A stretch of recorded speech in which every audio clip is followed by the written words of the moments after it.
the Merton Council Cabinet. Thanks to those who are attending, both in person and online, and hope that everybody had a reasonable Christmas and a New Year. If you did parties and things like that, you did them appropriately. Shall we get on with the business? So item 1 is apologies. The only proper apology is from Councillor Marcy Skeet. There's a number of members of Cabinet who are joining us online as part of this hybrid meeting, and they're free to participate, but votes will be from within the room. Item 2, are there any declarations of interest? Before I start. That's no, so thank you for that. Item 3 is minutes of the meeting held on the 6th of December 2021. Can they be agreed? That is agreed. Okay, actually, just before I go on to item 4, I forgot to just mention, of course, to pay tribute to Councillor Tobin Byers, who is also not attending this meeting because he's agreed to step down from the council to take up a really, fantastic career opportunity for him. Tobin's been a great friend for many years and will continue to be a very good friend, hopefully for many years to come. And I would just pay my tribute to him by saying that his command of all of the portfolios that he's covered has been almost unparalleled, really, but also the good humour and the fun that he's created, and the sense both within councillors and officers that they want to achieve things for him has really shone through throughout his time. So we wish him well.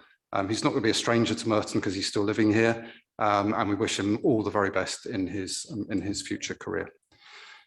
Anyway, that out of the way, we move on to item 4, which is the adoption of Merton's housing strategy. And leading on that, I have Councillor Martin Welton.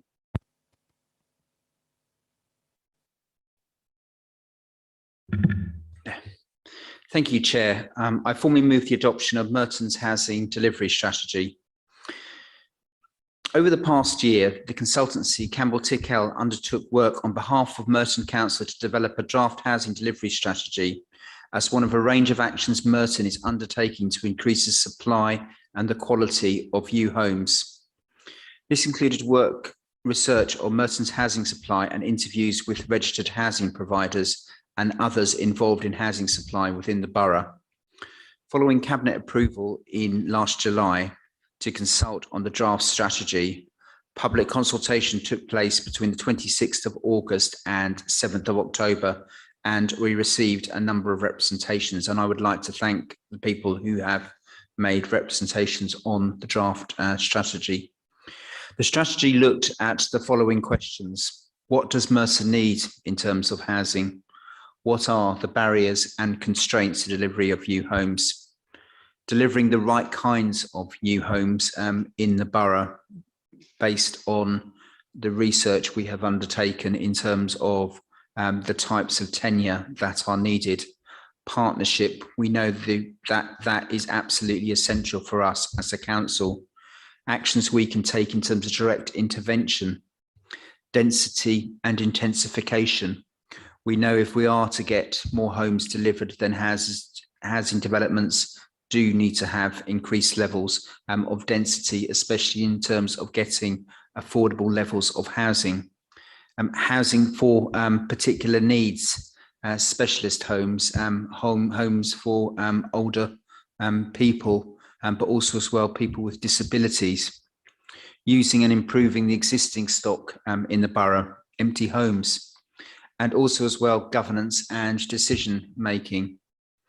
Whilst Merton has the lowest number of people in temporary accommodation of any London borough at 220, and I would like to pay an outgoing tribute to Steve Langley, who will be leaving Merton Council after 48 years next week, and his work in achieving that statistic. So in some parts of London, the figure is over 4,000. As a council, we have 9,000 people on the housing waiting list, and we received less than 200 nominations from housing providers last year. We know that housing supply is a huge challenge. The housing delivery strategy emphasises the needs for new homes in the borough and the mechanisms for that delivery. The housing strategy is in addition to and will work alongside other policies and strategies that we have developed, in particular Merton's local plan, which is now with the inspector, Merton's climate strategy and action plan, an update of which is coming back to Cabinet next month, the homelessness and rough sleeping strategy, but also as well our housing enforcement policy. Merton faces challenges in delivering these. We are one of only 4 councils in London that no longer owns any stock of its own or manages any social housing. In addition, currently 25% of housing in the borough is privately rented. This is around the average for London. The Mayor's London plan requires Merton to deliver a very challenging target of 980 new homes per annum as part of London's share of 53,000 new homes. Currently, we are delivering around 400 homes. For a council which has stock transferred, we have limited land available for development. Around 24, mostly small sites, are identified within the general fund. But even if there were suitable sites, the council has no access to a housing revenue account and borrowing opportunities that other boroughs are using to develop new social rented and other affordable homes. At last month's Cabinet, we agreed to dispose of several sites for housing, partly to increase the number of affordable homes. This includes the 4 Merton sites, where planning approval for a total of 93 homes has been achieved. Cabinet's aim is to secure 100% affordable housing, preferably at social rent, at the Cannons, Rayleigh Gardens, Elm Nursery and Farm Road. As the council has already achieved planning permission for those sites, it means that we're in a much better position in order to get those places developed. As a council, we closed a housing revenue account in 2012 with the borrowing capacity that went with it. While the process for this is simple, only requiring the council to have a stock holding of 199 or more homes, if we needed to have a HRA, it would require significant upfront cost and a long lead-in time. Cabinet has extensively examined whether to re-establish a HRA, but at the moment the economics do not stack up given the setup costs and the limited land holdings we retain as a council. As part of the housing delivery strategy, we are also looking at the establishment of a housing investment fund, consolidating resources, including the right to buy receipts still available under the stock transfer agreement, commuted sum, prudential borrowing, new homes bonuses, and Section 106, and to use this to invest strategically to create the desired mix of housing types, sizes, tenure, and affordability. Finally, alongside thanking Campbell Tickell for the work, I would also like to pay this opportunity of thanking all the future Merton team who have contributed to this report. I ask, therefore, that Cabinet adopts this tonight. Thank you, Chair.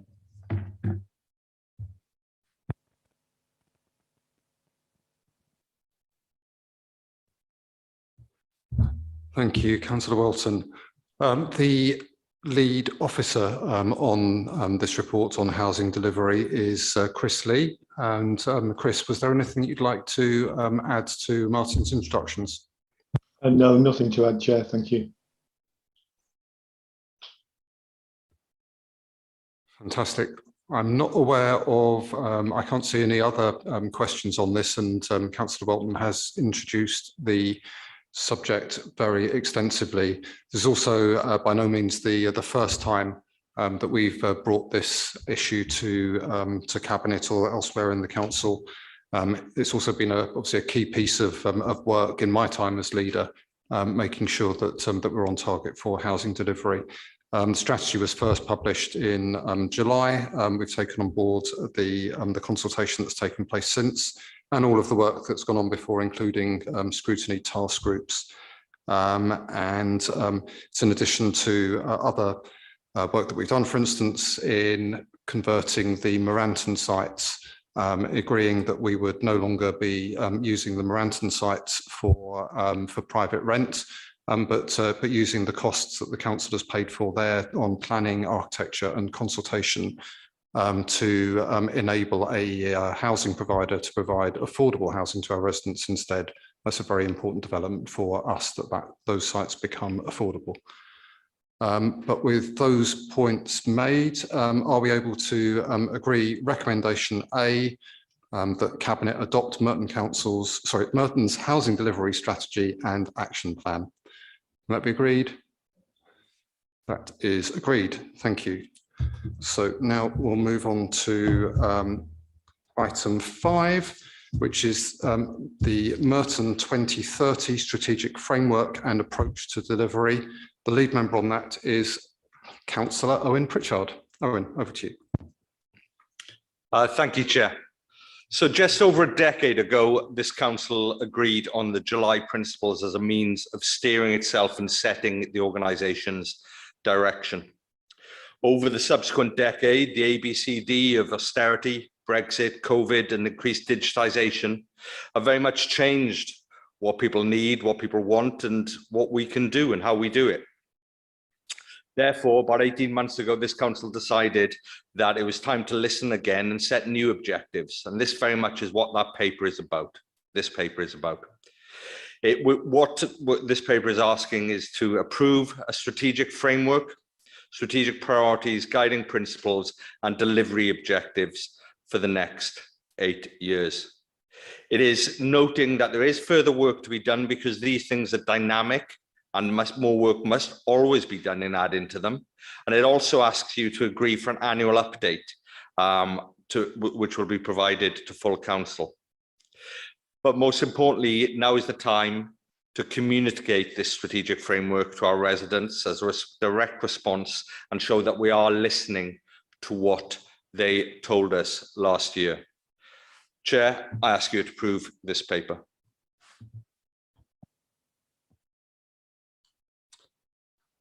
Thank you, Councillor Pritchard. The lead officer on this is again Chris Lee, the Director of Environment and Regeneration. Chris, did you have anything you'd like to add? Nothing further to add, Chair. Thank you.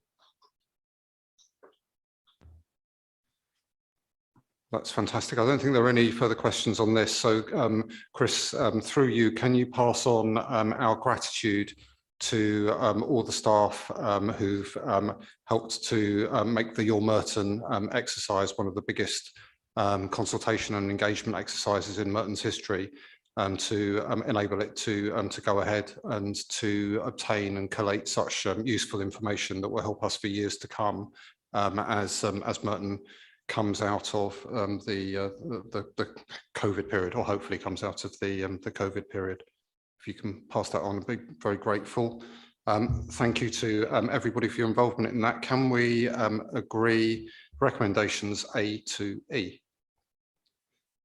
They are agreed. So thank you, and thank you to Owen for that as well.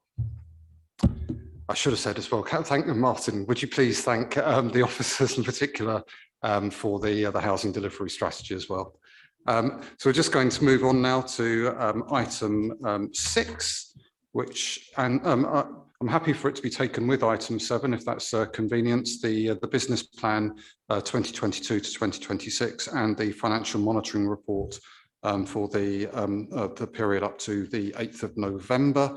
And the lead member on that is now also Councillor Owen Pritchard. Over to you. Thank you, Chair, he says through gritted teeth. First off, I just want to say thank you also to Tobin for the work he's done and the service he's given this borough and this community. And I'm delighted that he's going off to continue public service in a new way, because that's what it's all about. And I'm very pleased for him. This first paper, the business plan update, just asks that we agree the latest amendments to the draft capital programme.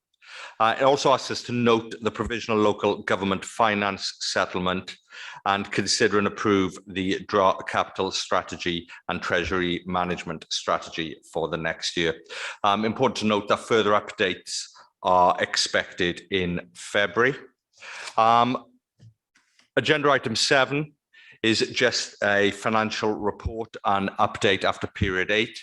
And to note that the outturn variance has increased to 7.358 million, a decrease of just over 1 million compared to last month. Again, we expect numbers to be adjusted possibly between now and over the coming months as we get more clarity on a number of issues. I ask you to approve both papers, Chair. Thank you so much, Councillor Pritchard. And the lead member, the lead officer on this item, on both these items, is Caroline Holland, the Director of Corporate Services. Caroline, was there anything that you'd like to add? Thank you, Chair. I suppose just to draw your attention to what we're still expecting to come to future meetings. So the final workings through the settlement based on our business rates calculations, and also if we're successful with the outcome of our safety valve meetings with the DfE for our DSG deficit, that could have a significant impact both on the medium-term financial strategy and also on the financial monitoring outturn position. We're waiting still to hear. We were told mid-January.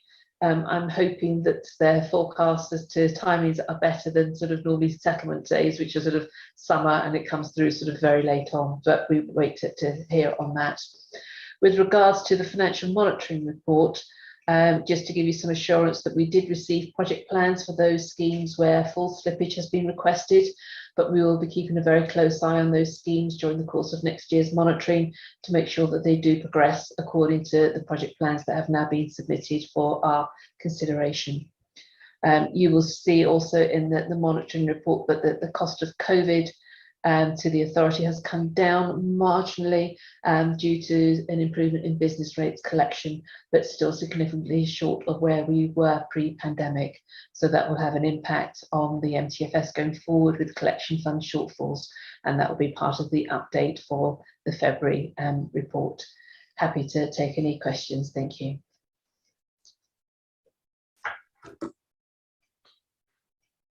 Thank you again, Caroline, and I don't believe there are any further questions. So if, once again, I know how hard you and your team work, Caroline, so please pass on our gratitude to them for the work that's gone into the business plan, or what's often described as the budget, but also the hard work that all teams across all parts of the council do with financial monitoring to make sure that we're spending the money effectively. The business plan is currently going through the scrutiny process last week on this. I'm pleased to say the chair of the Overview and Scrutiny Commission, Councillor Peter Southgate, is here observing us this evening, and welcome to him, and good luck with your work. The business consultation, as I said, is going to take place shortly. Obviously, there's lots of uncertainty still regarding the council's finances and local authorities' finances in general. But thanks to the good management of the team here, it does appear that, and their hard work as well, it does appear that we're in a better position than perhaps we might have feared at the beginning of the pandemic. Obviously, we want government to listen to our concerns and to ensure that we are fairly funded for the future after many years of grants being cut. But I'd like to thank everybody at the council for their hard work in getting us to where we are at the moment. That being said, can we agree to recommendations 1 to 3 on the business plan, and recommendations A to C on the financial monitoring report? Those are all agreed. Thank you very much, everybody. There's no other items on the agenda. So thank you everybody for coming and taking part.